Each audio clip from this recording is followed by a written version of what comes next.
Look at that. The storks are back.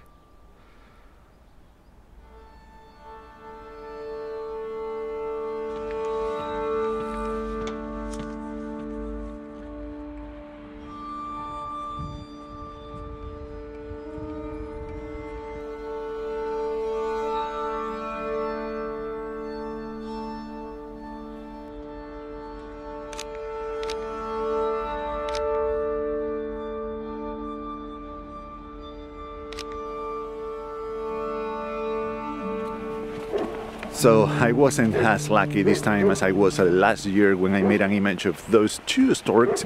I called it The Nest. It's still one of my favorite images to date, and that was thanks to the fog. The fog made possible that shot. At the very least, it made it much better. Today is very foggy, so I thought that we could talk about how the fog improves and our images, and how we can create images that otherwise would be impossible, and how to use it to our advantage. But first, let me play a little video with some Bronica porn.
This is so beautiful, but as beautiful as it looks, this is not enough to create a good image. Fog is not enough. We still need a subject. Subjects like, for example, this one right here. Fog is just a facilitator. I like to call it the poor man's or poor photographer's bokeh, because it helps you isolating your subjects from the background. We're gonna talk about this later. Snow is another element that can help us do the same. Snow is more limited to the ground, but if we're lucky enough to find like a downhill slope, for example in this image of these 3 trees that I made a few months ago, this image would have not been possible in any conditions but with the snow, and they look like they are floating because they are on a downhill slope that is covered with snow. I love fog, I love snow, but my favorite conditions are when I have both. I have snow and fog. I have those conditions not too long ago, a few days ago.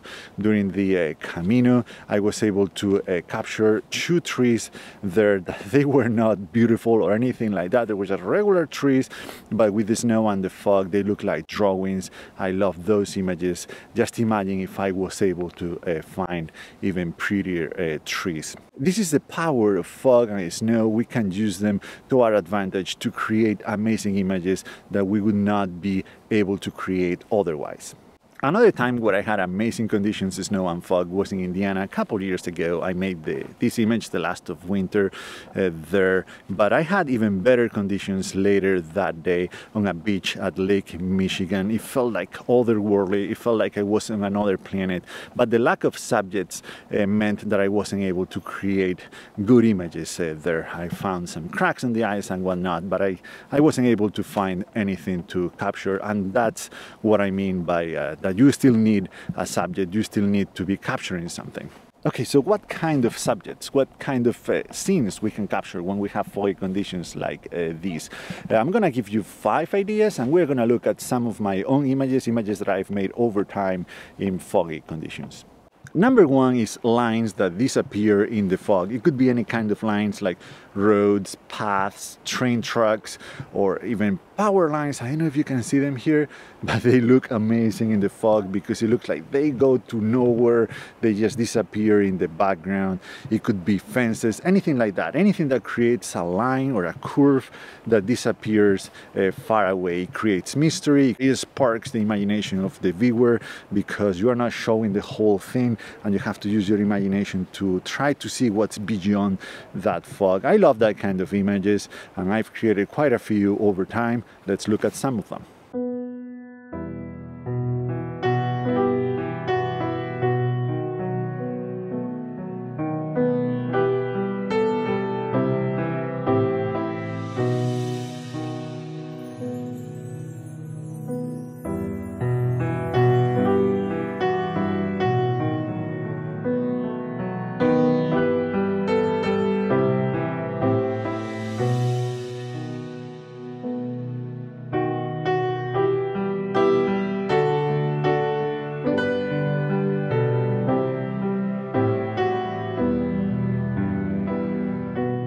Number 2, hide and seek. I'm not an expert on fog, so I don't know if every kind of fog is the same, but when I say fog, what I mean is any kind of low clouds that touch the land, that touch the subject and affects your photo in any way. In this case, I'm talking about those clouds that sometimes go through mountains, through trees, and they hide just a part of the subject. So they might be hiding the bottom of a mountain and showing just the top, or the bottom of the trees and showing just the top of the trees. These are fleeting moments. The fog can be moving really quick, so the compositions and the images that you can create might change really quick. I would recommend taking a bunch of photos and just choosing the best ones afterwards, because you never know. You can't predict what the fog is gonna do. This can create amazing images. Again, some of my favorite images were made this way, where some fog was covering and hiding a part of the subject. Let's look at some examples.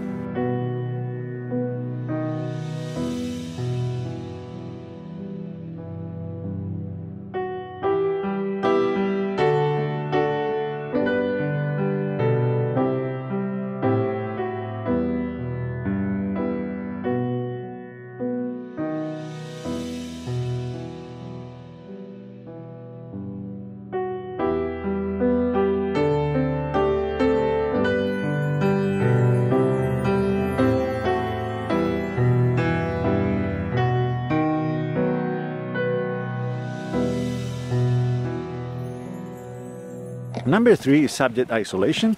I talk about this at the beginning of the video, but what we're looking for here is subjects that are usually surrounded by a lot of stuff. There is a lot of noise in the background, but thanks to the fog, we are able to capture those subjects without that noise, without those elements in the background. Subjects that we are looking for here might be trees, buildings, anything that is usually really busy, and with fog it becomes like a more simplified scene. That's what we are looking for here. Let's look at some sample images.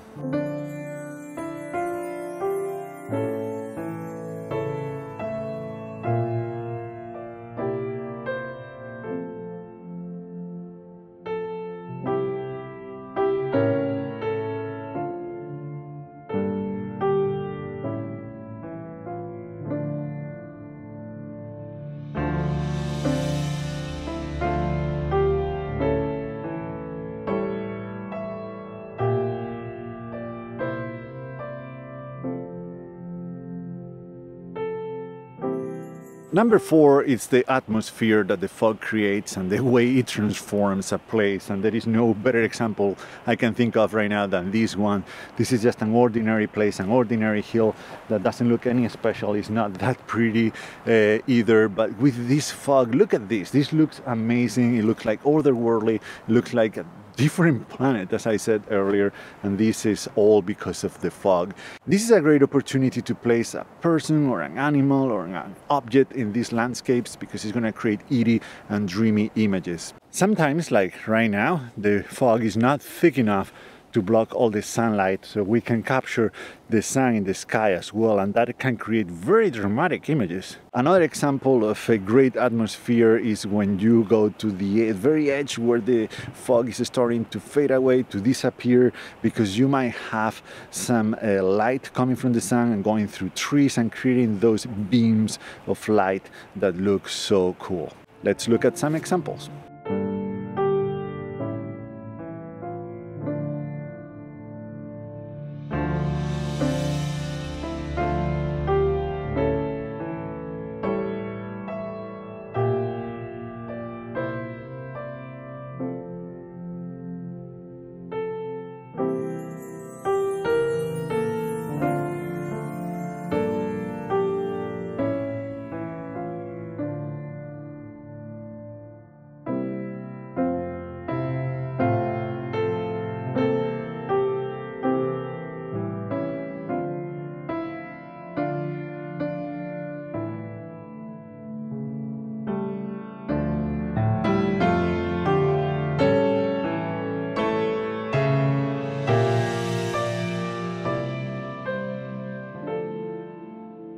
Number 5, above the clouds. If you can get to higher ground, because you might find what it's called a cloud inversion, when you have the fog or clouds covering the lower parts of the landscape, but you are on top of a hill, a building, a bridge or something, so you are able to capture those clouds hiding the whole landscape, and maybe if you're lucky showing just some parts of it, the tallest objects, the building, trees, bridges or something like that. This has happened to me many times in the past, but my favorite time was at the Golden Gate Bridge, where the fog was rolling under the bridge, so it was showing only the top part of that bridge, and then a boat passed by, so I was able to capture that scene, and I was very happy to have experienced that and to have captured that. Another thing that you can look for, and these are some examples.